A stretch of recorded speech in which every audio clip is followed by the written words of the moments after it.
I stood outside my son's in-laws mansion, my hand frozen on the brass door handle. Through the mahogany door, I could hear my daughter-in-law Jessica's voice carrying clearly in the crisp evening air. "Don't worry, Mom. Mark's father is, well, he's simple. Just be patient with him. He means well, but, different backgrounds and all that. My name is David Mitchell. I'm 56 years old and I make $40,000. Not a year, a month. But my son Mark has no idea. And tonight, I was about to find out exactly what kind of family he'd married into.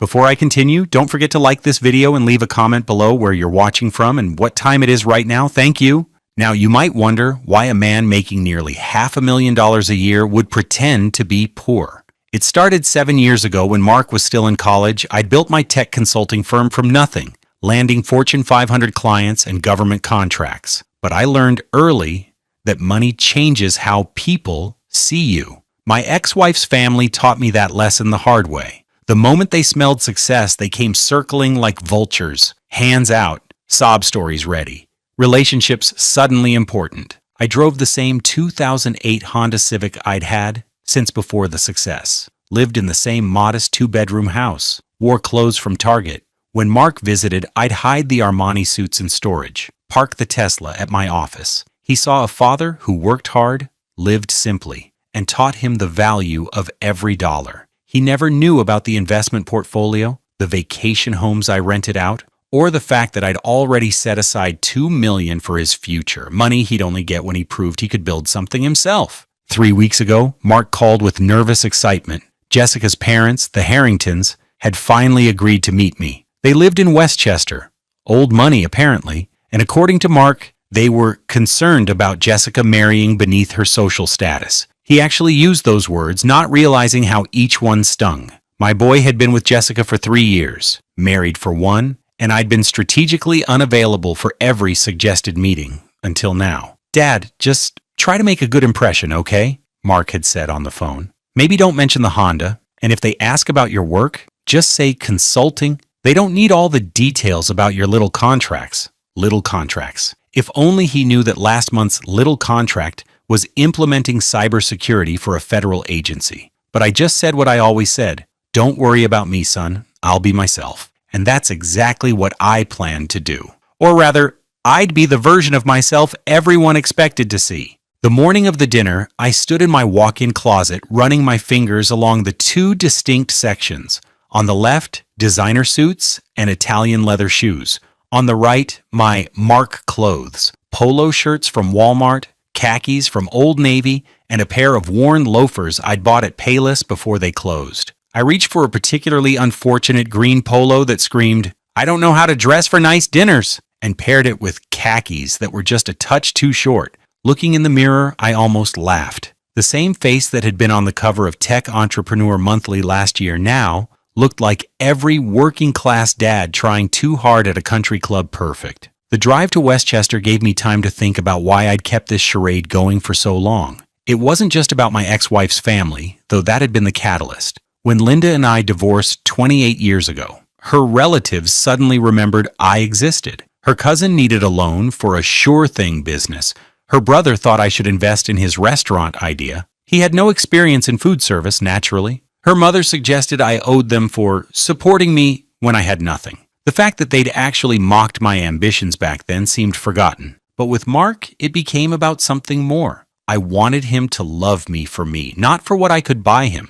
I wanted him to develop his own ambition, not coast on daddy's success. And honestly, it worked. Mark graduated with honors, landed his own job at a marketing firm, and never once asked me for money beyond the occasional dinner when times were tight. He was proud, independent, and hardworking. Everything I'd hoped for. My phone rang through the Honda's ancient speakers. Yes, I'd had Bluetooth installed. I'm not a masochist. It was Mark. "Dad, you're coming, right? You're not going to cancel last minute again?" "I'm on my way, son. GPS says 20 minutes. "Okay, good. Listen, when you get here, Jessica's parents are very particular. Use the side entrance, not the main door. Park on the street, not in the circular drive. And Dad, please don't order beer if they offer drinks. They're wine people." I bit my tongue to keep from mentioning the $3,000 bottle of Chateau Margaux sitting in my temperature-controlled wine cellar at home.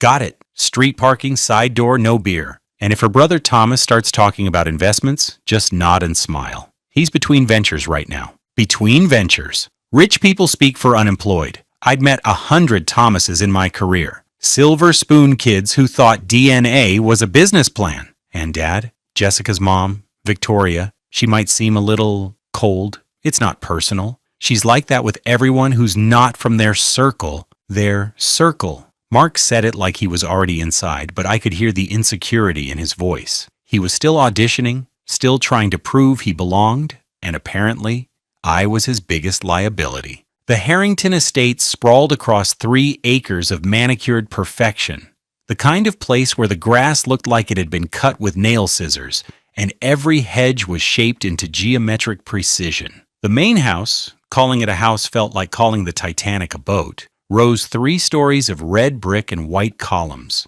very subtle. I parked my Honda on the street between a landscaping truck and what looked like a catering van.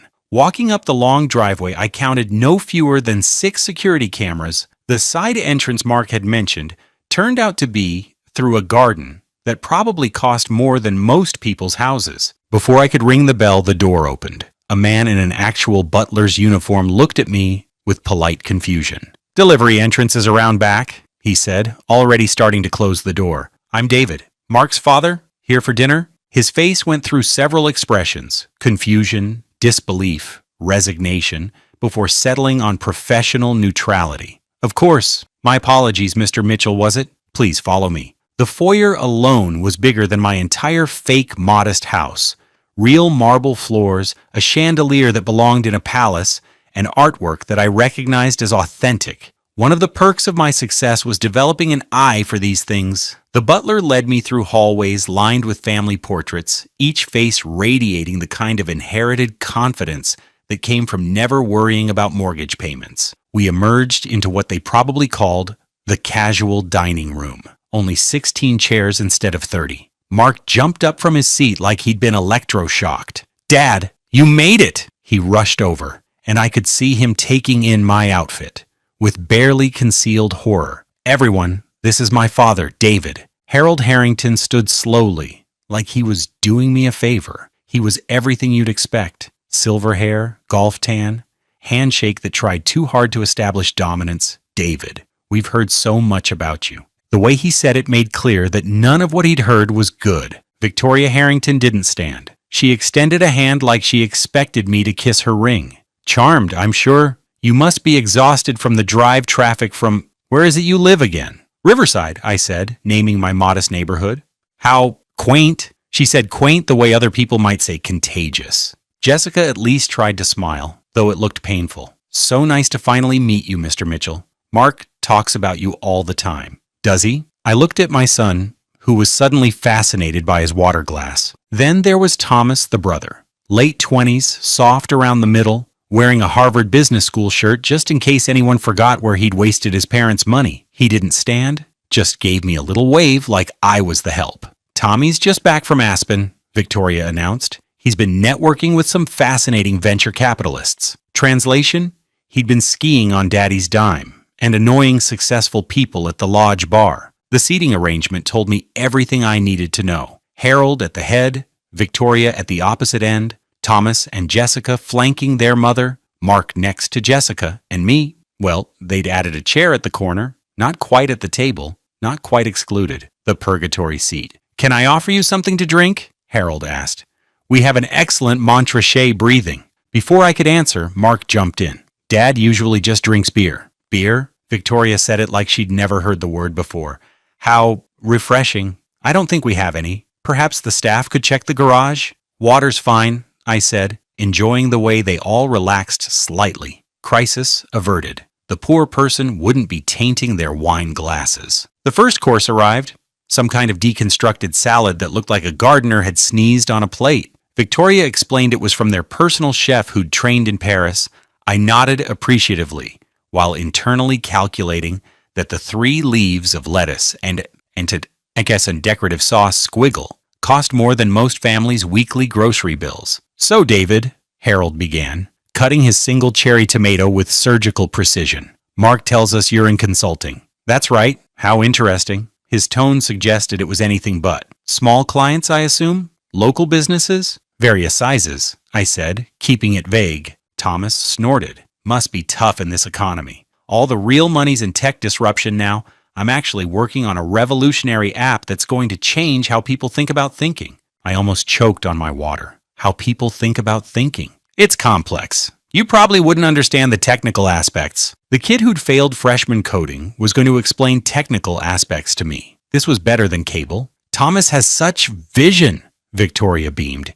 He's been developing this concept for 3 years now. 3 years of developing a concept. I'd built and sold 2 companies in that time frame. Before diving deeper into this comedy show, I want to take a quick moment to say if you're enjoying this story, please consider subscribing to the channel and hitting that like button. It genuinely helps me continue sharing these stories with you, and your support means the world to me. Harold steered the conversation back to his favorite topic, himself. I was just telling Thomas he should speak to my connections at the club Real Players. Not like these wannabe entrepreneurs crowding the field now. No offense, David. None taken. I smiled at the man whose company, I happen to know, had been hemorrhaging money for 2 years. The problem with people today, Harold continued, warming to his theme, is they don't understand the value of pedigree. They think anyone can just start a business, make money, call themselves successful, but breeding matters. Background matters. Absolutely, Victoria agreed. It's why we were so surprised when Jessica brought Mark home. No offense, dear, she added to my son, who was shrinking in his chair. You've done admirably well considering your circumstances. His circumstances? I asked innocently. Well, you know. Victoria waved her hand vaguely. Growing up without advantages. It must have been so difficult for you, David, raising a child alone on such a modest income. Dad did great, Mark said quietly, but there was shame in his voice. Shame of me. Of course he did, Harold said condescendingly. And look, if you ever need financial advice, David, I'd be happy to help. I know a guy who's running this investment opportunity. Guaranteed returns, very exclusive. Usually there's a 50 or 50,000 minimum buy-in, but I could probably get you in for 10. That's very generous, I said, recognizing the MLM pitch immediately. We believe in helping family, Victoria added, even extended family. Oh, and I have several bags of Harold's old clothes in the garage. Perfectly good condition. You're about the same size. She looked at my polo shirt like it was radioactive. They might be a nice upgrade for special occasions. The main course arrived. Lamb so small I could have covered it with a business card. The Harringtons got 1 wine, I noticed. My glass was filled from a different bottle. The cheap stuff for the cheap guest. You know, David, Thomas said, already on his 3rd glass of the good wine, if you ever want to make real money, you should get into apps. It's all about disruption now. Although, he looked me up and down, you might be a bit old to understand the digital landscape. Thomas revolutionized social media at Harvard, Victoria said proudly. You mean he got suspended for creating that Rate Your Classmates app? Jessica muttered, earning a sharp look from her mother. That was a misunderstanding, Thomas said quickly. The administration didn't understand my vision. Speaking of vision, Harold interrupted, Mark, you really should consider coming to work for me. Real opportunity there. Get you out of that little marketing shop and into actual business. Mark loves his job, I said. Harold looked at me like I'd spoken out of turn. I'm sure he does. But loving something and building a future are different things, right, Mark? My son looked between us, torn. I mean, the opportunity sounds interesting. Of course it does, Victoria said. Harold could teach him so much about success, real success. As opposed to? I asked. Well, she laughed, a tinkling sound like breaking glass. No offense, but there are levels to these things. There's getting by, and then there's actually thriving. I'm sure you've done your best with what you had to work with. The condescension was so thick you could spread it on toast. But what hurt wasn't their dismissal of me. It was Mark's silence. My son, who I'd raised to stand up for people, to have integrity, sat there letting them treat his father like a charity case. More wine? Harold asked the table, pointedly, not looking at me. This is from our personal collection. 20 years old. You can really taste the difference when you know quality. He poured for everyone except me, leaving my different bottle sitting conspicuously apart. Message received, you don't belong here, and we're not wasting the good stuff on you. Thomas's phone buzzed. Oh, that's my advisor. He's helping me pivot my concept to blockchain. That's where the real innovation is happening. Hey Mark, is your dad even online? Does he have email? They all looked at me expectantly, waiting for the caveman to admit he didn't understand their modern world. Email, I repeated slowly, savoring the moment. I manage. Before Thomas could respond with another condescending comment, my phone vibrated on the table. I usually kept it on silent during dinners, but tonight I'd made an exception. The caller ID showed Sarah Chen, my executive assistant. Perfect timing. Excuse me, I need to take this, I said, standing. Work emergency. At this hour? Victoria sniffed. How inconvenient. Though I suppose when you're hourly, you take what you can get. I stepped into the hallway, making sure to stay within earshot. Sarah, what's the situation? Sarah, who I'd briefed earlier, played her part perfectly. Her voice carried just enough to be overheard. Mr. Mitchell, I apologize for calling during your dinner, but Microsoft wants to move the contract signing to Monday. They're approving the full $7.3 million. Also, the Department of Defense finally cleared your security review for the Pentagon project. Tell Microsoft I can do Monday at 10, I said clearly, and send the DoD confirmation to my secure server. Yes, sir. Oh, and Forbes called again about that interview. Should I keep declining? For now, I prefer to stay under the radar. I hung up and walked back to find them all staring. Harold's fork was frozen halfway to his mouth. Everything all right? Mark asked, confused. Did you say Microsoft? Just a client issue, I said, sitting back down in my corner chair. Where were we? Ah, yes, Thomas was explaining the blockchain. Thomas blinked rapidly. Did you say 7 million? 0.3, I corrected. But let's hear more about your app. How people think about thinking sounds fascinating. The table fell silent. Harold set down his fork with a small clink. Victoria's perfect smile wavered slightly. I must have misheard, Harold said slowly. It sounded like you were discussing a rather large contract. Oh, it's not that large. Mid-size for us, really. I turned back to Thomas. So, blockchain integration? Are you building on Ethereum or creating your own protocol? Thomas's mouth opened and closed like a fish. We're still in the conceptual phase. For 3 years? I asked innocently. Interesting approach. Most blockchain startups aim for MVP within 6 months, but I'm sure you know that from Harvard Business School. How do you know about blockchain protocols? Jessica asked, her voice sharp with suspicion. I read, I said simply. My phone buzzed again. This time it was a text, and I deliberately turned the preview on so it would show on the screen, face up on the table. The message from my CFO read, Q3 profits confirmed at $4.8 million. Champagne-worthy. Victoria leaned forward slightly, trying to read it without being obvious. I watched her face change as the numbers registered. Your phone seems very busy for a Saturday evening, she said, her tone different now, cautious. Occupational hazard when you work with international clients, different time zones. I picked up the phone and slipped it in my pocket, but not before a notification from my investment app flashed across the screen showing my portfolio value. I knew Victoria had seen it. Her face had gone pale. Harold cleared his throat. David, when you say consulting, what exactly does that entail? Oh, this and that. Cybersecurity infrastructure, mostly. Some AI integration. Digital transformation for organizations still running legacy systems. Boring stuff, really. Boring? Mark laughed nervously. Dad, you never mentioned AI or cybersecurity. I thought you helped small businesses with their computers. That too, I said. Every client matters, whether it's a local bakery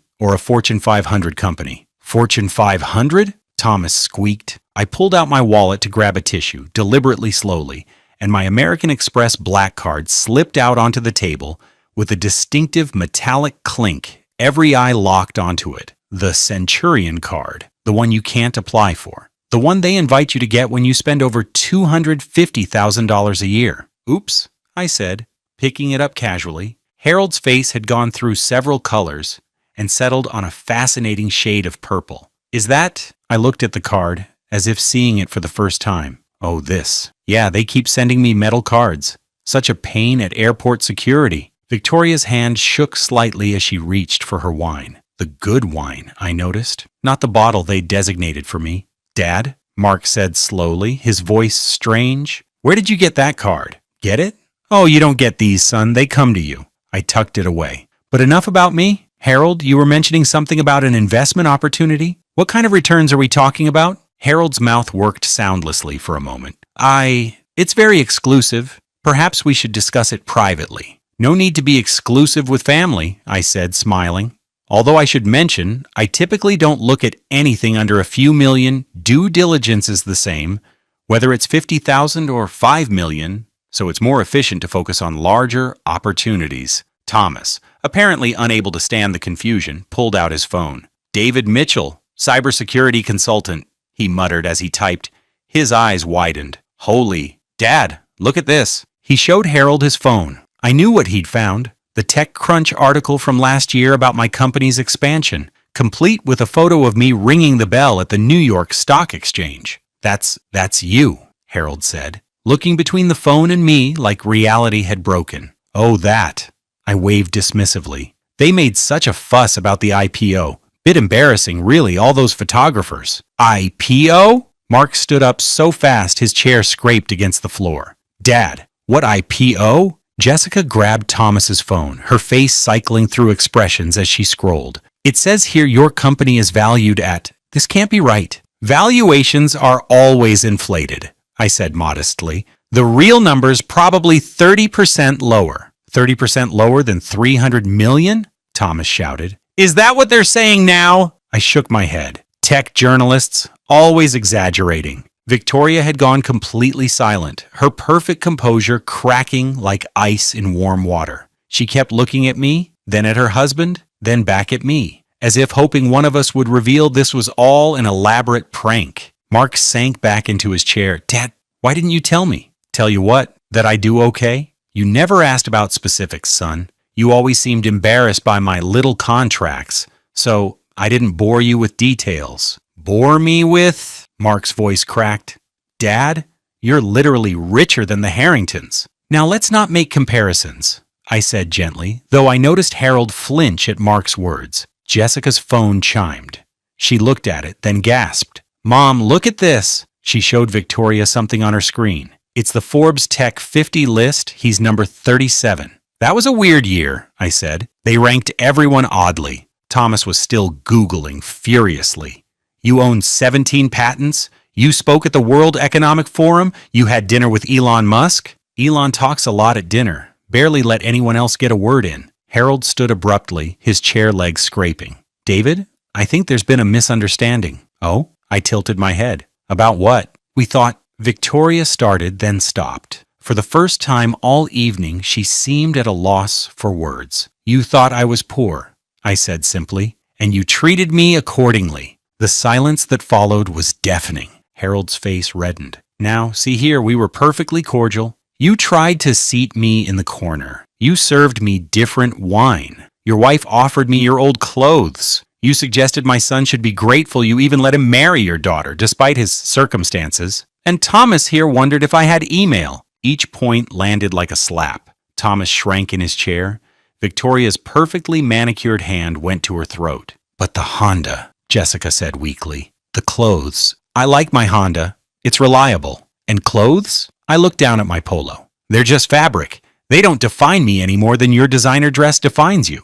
Although, I added, unable to resist, yours probably cost more than most people's rent. Mr. Mitchell, Harold said, his tone suddenly very different. Nervous. Almost pleading. I think we've gotten off on the wrong foot. Why don't we start over? I'd love to hear more about your business. In fact, I have some ventures that could use an investor of your caliber. There it was, the pivot, the sudden warmth. Dollar signs had appeared in Harold's eyes like a cartoon character. That investment opportunity you mentioned, I said, the exclusive one with guaranteed returns. That sounds an awful lot like an MLM scheme. Are you trying to recruit me into a pyramid scheme, Harold? Harold's face went from red to white. It's a legitimate multi-level marketing opportunity. So a pyramid scheme with extra steps? I turned to Thomas. And you've been developing an app for 3 years without writing a single line of code, haven't you? Thomas mumbled something incoherent. Here's what I find interesting, I continued, my voice calm but firm. You have this beautiful house, these expensive things, this air of superiority. But Harold, your company filed for Chapter 11 restructuring 8 months ago. You're drowning in debt, aren't you? The room went dead silent. Harold's face drained of all color, and Victoria's hand tightened on her wine glass so hard I thought it might shatter. "How did you?" Harold started. "It's public record," I said simply. "Anyone can look up bankruptcy filings. Your house is mortgaged 3 times over. The cars are leased. Even this dinner was probably put on credit cards you can't pay off. But you sit here, in your house of cards, judging others for not meeting your standards." "Dad," Mark said quietly, "stop, please." I looked at my son. "Stop? Like you stopped them from insulting me? From treating me like I was beneath them?" Mark's face crumpled. I didn't. "You didn't defend me once, son. Not once. You were so eager to fit in with them that you let them treat your father like garbage. And for what? To impress people who were living a lie?" Jessica stood up, tears in her eyes. "This is cruel. You're being cruel." "Cruel?" I asked. "Was it cruel when your mother offered me charity clothes? When your father tried to scam me? When your brother mocked me for possibly not having email? Or was it only cruel when the poor person turned out to be richer than you?" "We didn't know," Victoria whispered. "Exactly," I said. "You didn't know. And that's the point. You showed me exactly who you are when you thought I had nothing to offer you. You showed me your values, your character, your hearts, and they're all empty." I stood up, pulling on my jacket. "You know what real wealth is? It's raising a son who worked for everything he has, who never took a penny he didn't earn, who I thought had integrity and kindness. But tonight, I saw him choose your approval over his father's dignity." "Dad, wait." Mark stood too. I'm sorry. I'm so sorry. Your wife's family is bankrupt, Mark. Not just financially, but morally. They judge people by their bank accounts, not their character. They offered me scraps from their table while their own table is about to be repossessed. Is this really the family you want to align yourself with? Harold found his voice, and it was angry now. "You came here to humiliate us. This whole thing was a setup." "No," I said. "I came here to meet my son's new family, to see who he'd chosen. You humiliated yourselves. I just didn't stop you." Thomas, surprisingly, laughed. A bitter, self-aware sound. "He's right, Dad. We're pathetic.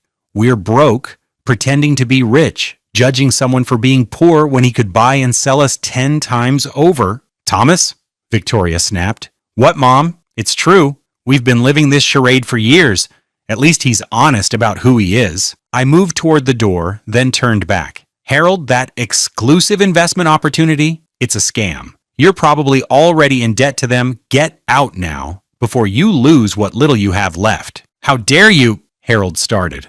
"Also, Thomas, your app idea about thinking, someone launched that 2 years ago. It failed in 6 months. But if you actually want to learn coding instead of just talking about it, I know people who run boot camps, real education, not Harvard legacy admissions." I looked at Jessica. "You seem smart. You must see through all this. Do you really want Mark to become like your father, drowning in debt while maintaining appearances? Or like your brother, talking about success without ever working for it?" Finally, I turned to my son. "Mark, I love you. I've always loved you. But tonight, you showed me that my money isn't the only thing I've been hiding. You've been hiding too, hiding your real self to fit into their world. The question is there approval worth losing who you are?" Mark's face was streaked with tears. "Dad, please, let me explain." "There's nothing to explain. You made your choice when you told me to use the side door, when you coached me on how to behave,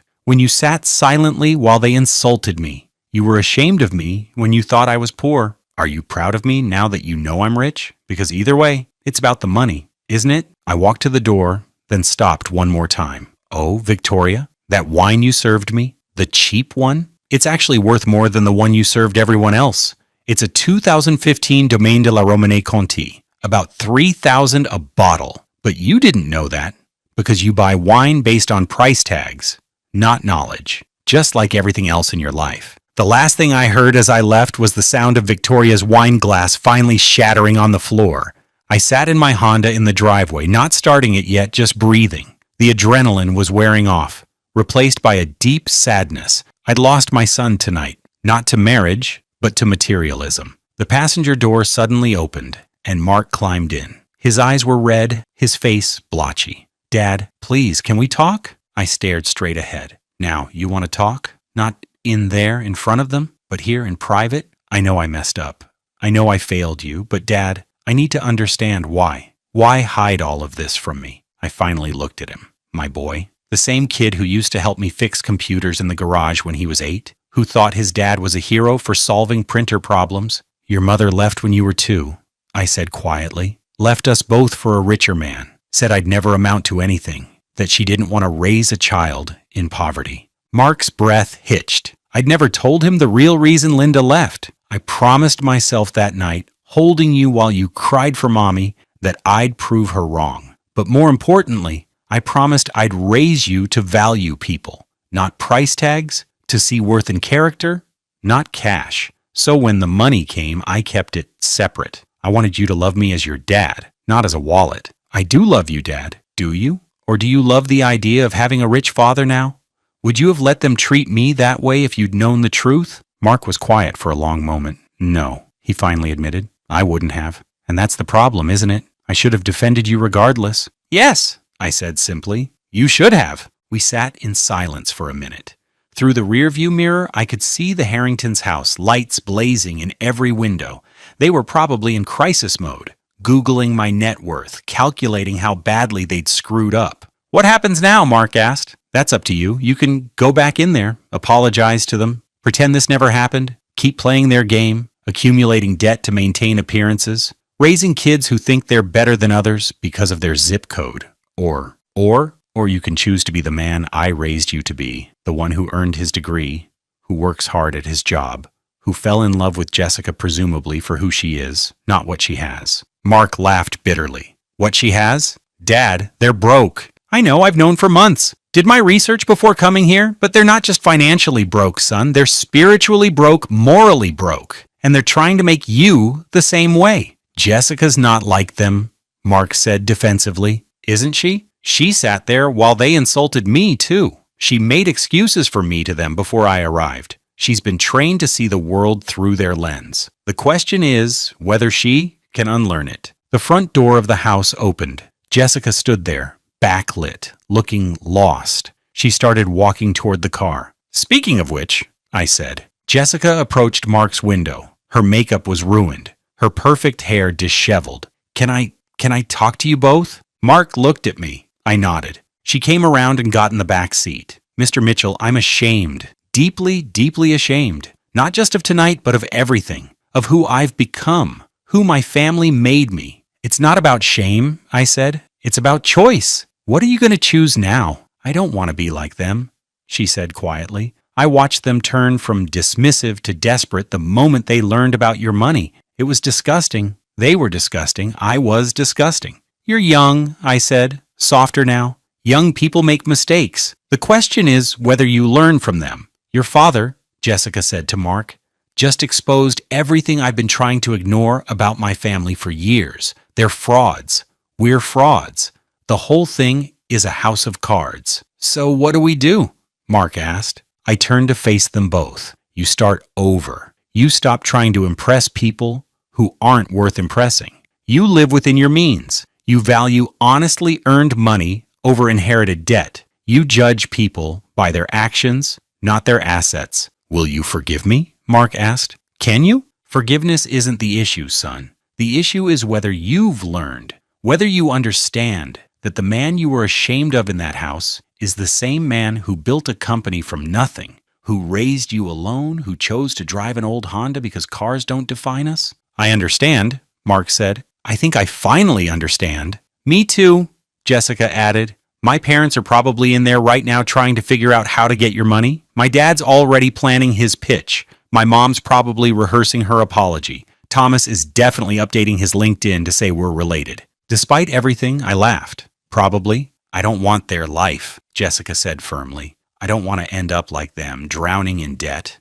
and self-importance. Then don't, I said simply. It really is that simple. Choose differently. Mark reached over and took my hand. Dad, that money you've been hiding, I don't want it. Not now, not as inheritance. I want to earn my own way, like you did. I squeezed his hand. That's my boy. That's the son I raised. But maybe, Mark added with a small smile, you could teach me? Not give me money, but teach me how to build something real? And me, Jessica added quickly. I have a business degree I've never used. because my parents said working was beneath me. But I want to work. I want to build something. I looked at these two kids, Pinalkidis, because that's what they were really, just kids trying to figure out the world, and felt hope for the first time all evening. Okay, I said, but we do it my way. You start at the bottom, you learn every aspect. You fail and try again. No shortcuts, no handouts, no nepotism. Deal, they said in unison. And one more thing,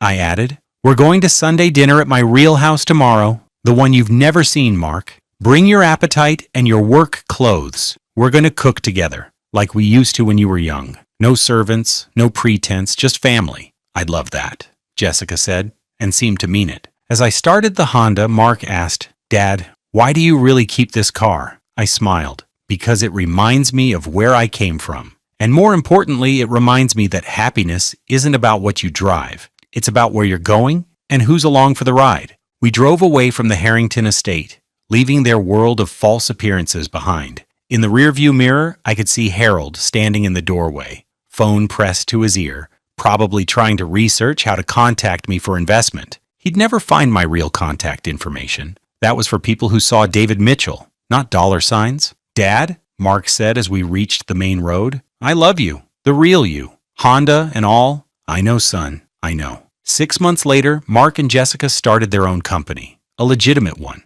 built on hard work and real innovation. They're still building it, still struggling sometimes, still learning. They drive used cars and live in a small apartment, and they're happier than they ever were, pretending to be something they weren't. The Harringtons? Harold's company finally went under. They lost the house. Last I heard, Thomas was actually working, really working, at a startup, starting over at 30. Sometimes hitting bottom is the only way to learn which way is up. As for me, I still drive the Honda, still wear my polo shirts, still live simply. Because I learned long ago that money doesn't define you, it reveals you. And what it revealed about the Harringtons that night was everything I needed to know. But more importantly, what it revealed about my son was that underneath the temporary confusion, the real Mark, the one I raised, was still in there. He just needed a reminder that worth isn't measured in dollars. It's measured in sense, common sense. And that's the kind of wealth that actually matters.